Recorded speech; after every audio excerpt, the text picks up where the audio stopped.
can't knock me out like that. And a little extracurricular afterwards.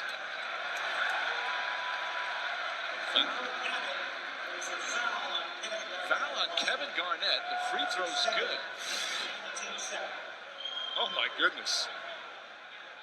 Mauling Melo. They're both just grabbing each other. Very often this year. Here steps back, puts up the three. And he's shaking his head as if to say, oh, it's been one of those nights, and it finally goes down. And the Knicks have cut it to 4. There's the confrontation with Anthony and Garnett. Still going at it. Doc Rivers having a pointed conversation with Dick with disdain in this one, Clyde.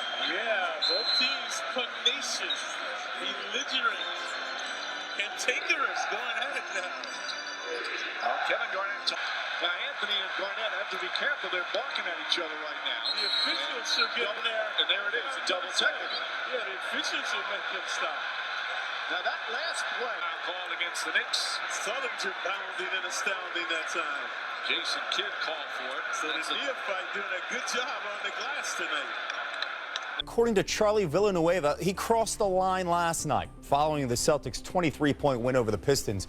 Villanueva posted on his Twitter account that Garnett called him a cancer patient during the game. You know, him and I had a little situation. I felt like it was a little more personal. He talks a lot, you know, but I guess it's part of his game. Villanueva suffers from alopecia areata, which is an autoimmune skin disease resulting into hair loss. Here are the tweets posted by Villanueva early on Wednesday morning. Quote, KG talks a lot of blank. He's probably never been in a fight. I would love to get in a ring with him. I will expose him. KG called me a cancer patient. I'm pissed because you know how many people died from cancer, and he's tossing it like it's a joke. I wouldn't even trip about that, but a cancer patient. I know way too many people who passed away from it, and I have a special place for those. He definitely can't do that now. I think they're on top of things now. Garnett got into Melo's skin to the point where he just couldn't control himself during that game with the rumor about Rice Krispies, Honey Nut Cheerios. Yeah, Honey Nut Cheerios. Like all my I mean, see, that's it. You just don't do that. Like, I don't know if it's true or not. I don't know the details. But if it is true, like, you just don't go there. That's like you taking it to a whole nother level. If we're talking about Kevin Garnett taking things too far, this next story of Kevin Garnett going in on Carmelo Anthony's wife is one that many around the NBA thought to have been way too far by Kevin Garnett. Kevin Garnett probably did say what he did because Melo wouldn't have reacted the way he did. Hello everyone. If the Knicks and Celtics were not a rivalry before last night, it sure is one now. The Celtics getting the better of the Knicks 102-96, but everyone's talking about what went down after the game. We know KG and Carmelo got into it a little bit during the game, both guys getting the technical. Well, Carmelo let it spill over to after the game. You see him in the red hat right there waiting alongside the Celtics team bus for Kevin Garnett. A lot of people want to hear from you about this whole Honey Nut Cheerios. The Honey Nut.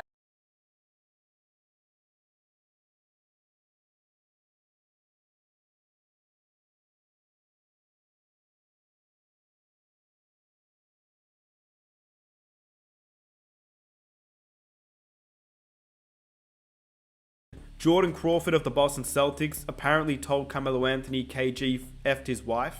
Possibly one of the bench players. All right, it started right here. Yeah, it was Crawford and Felton. But then that year they played off in an all-star game, so they obviously hashed it out and worked out everything in the end. One time during the year, you and Kevin Garnett got into it a little bit as his teammate right now. Have you been sharing lockers, sharing stories, getting along with him? Yeah, you want to take it? There you go, right there. I just want to make sure everything's cool with you guys. Come on, man. Come on, man. Come on, man. You would come in here with that outfit on and ask that. Dunked it. Remember, he dunked it, and the ball went all in, and I went like this. I said, hold on. And I tied my shoe, and I heard P say, yeah. I heard him and T.A. say, yeah, tie them shoes, killer. And that's when the dragon came out.